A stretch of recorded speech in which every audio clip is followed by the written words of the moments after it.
Bonjour à tous.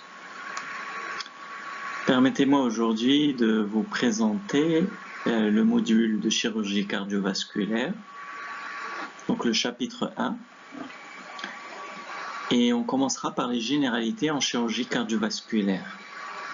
Alors cet enregistrement ne dispense pas du cours en présentiel, qui pourra être un complément et où vous pourrez fixer les idées les plus importantes pour vous aider pour l'examen.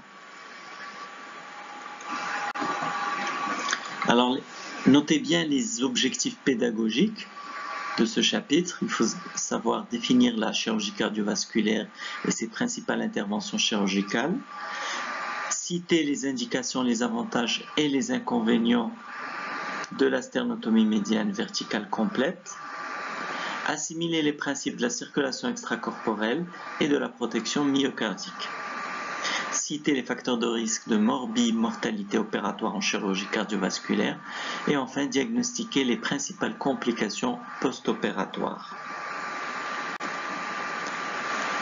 Vos prérequis bien sûr d'embryologie, d'anatomie, de physiologie, de sémiologie et de pathologie cardiovasculaire sont nécessaires pour pouvoir suivre ce cours. Nous commencerons d'abord par la session 1, une introduction à la chirurgie cardiovasculaire. Les maladies cardiovasculaires sont au Maroc la deuxième cause de mortalité. Il y a eu beaucoup de progrès accomplis grâce à un héritage scientifique très riche qui a permis une accélération de l'innovation, des techniques chirurgicales, des dispositifs médicaux, ce qui a permis une recherche médicale centrée sur le patient, la participation d'organisations bénévoles comme l'American Heart Association, la European Society of Cardiology ont beaucoup participé également au développement de cette science. Donc, la chirurgie cardiovasculaire s'intéresse à l'ensemble de la pathologie cardiaque et vasculaire dont la prise en charge fait appel à un traitement chirurgical. Elle traite donc le cœur et ou les vaisseaux. Les pathologies les plus fréquentes rencontrées seront les cardiopathies valvulaires qui relèveront d'une chirurgie valvulaire, soit de réparation ou de remplacement, due principalement dans notre pays au rhumatisme articulaire aigu. Vient en deuxième lieu les cardiopathies coronariennes, qui sont de plus en plus fréquentes et qui relèvent des pontages coronaires. Puis les cardiopathies congénitales, qui relèvent de chirurgies soit palliatives, soit curatives, donc des cures complètes, ou encore la pathologie aortique relevant des remplacements par prothèse de l'aorte avec chirurgie valvulaire associée aux besoins. D'autres chirurgies, notamment d'urgence, comme les plaies cardiaques ou encore les tamponnades, sont assez souvent rencontrées. Je commence par un bref rappel anatomique du cœur, donc qui est un organe situé dans le médiastin moyen et antérieur. Il comporte deux parties anatomiquement et fonctionnellement distinctes, notamment le cœur droit qui comporte l'oreillette droite et le ventricule droit. Entre les deux, vous avez la valve tricuspide.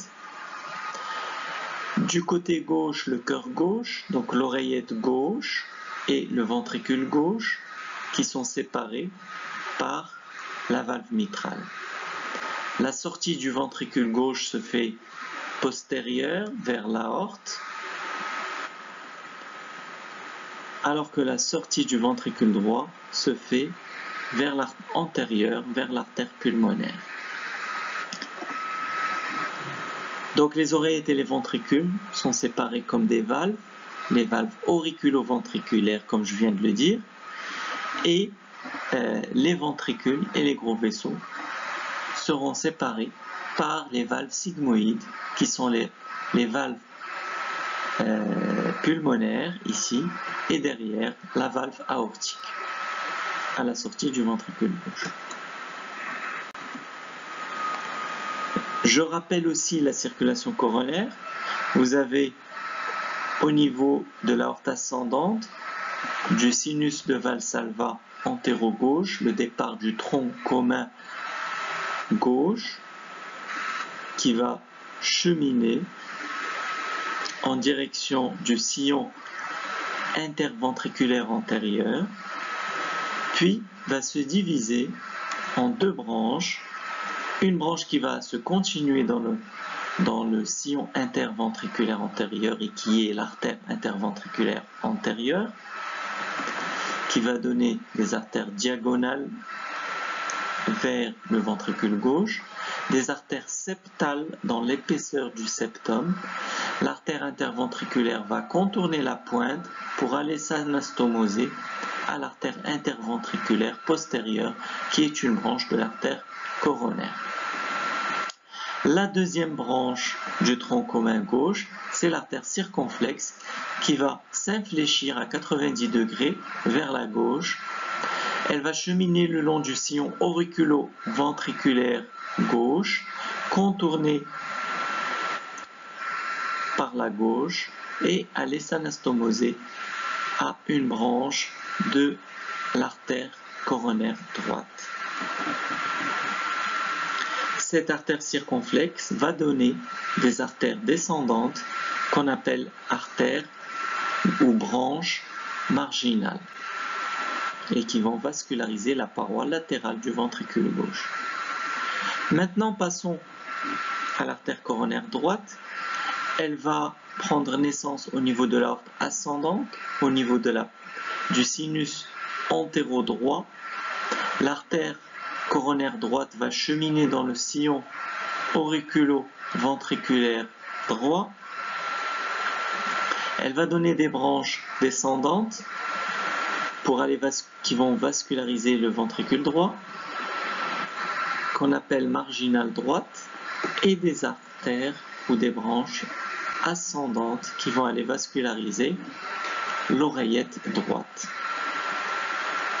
L'artère coronaire droite va se terminer en donnant deux branches terminales qui sont l'artère interventriculaire postérieure qui va s'infléchir à 90 degrés et quitter le sillon auriculo-ventriculaire droit pour cheminer dans le sillon interventriculaire postérieur.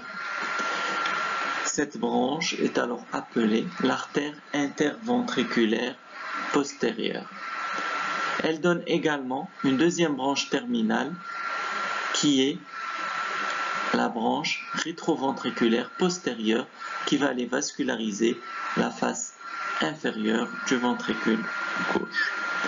Cette artère interventriculaire postérieure va donner également des artères septales et va aller s'anastomoser à l'artère interventriculaire antérieure.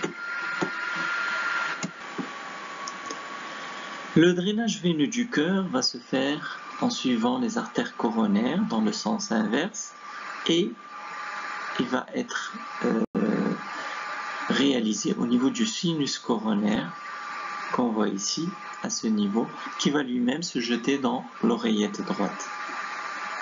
L'innervation est de deux types, le système autonome et le système qui est intrinsèque et le système sympathique et parasympathique qui sont extrinsèques.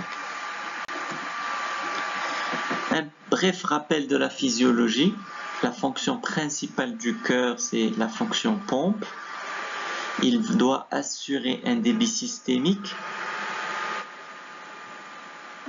Et donc le débit cardiaque va être représenté par le volume d'éjection systolique que multiplie la fréquence cardiaque. Il y a la petite circulation, donc du ventricule droit à travers l'artère pulmonaire vers les poumons, vers les capillaires pulmonaires, puis le retour du sang oxygéné au niveau de l'oreillette gauche. Ceci est la petite circulation. La grande circulation, c'est le ventricule gauche qui éjecte le sang oxygéné vers l'artère aorte et vers ses branches, donc qui vont aller vers tous les organes de l'organisme. Ceci va donner les artères, à travers les artères, puis les artérioles, puis les capillaires, et le retour veineux va se faire dans l'oreillette droite à travers les veines caves supérieures et veines caves inférieures. Donc ceci est la grande circulation. Alors la dépolarisation au niveau cardiaque va se faire selon un potentiel d'action qui est différent du système nerveux. Donc il est assez large, avec augmentation de la perméabilité au sodium, première, puis de la perméabilité au potassium, selon les canaux sodium-potassium.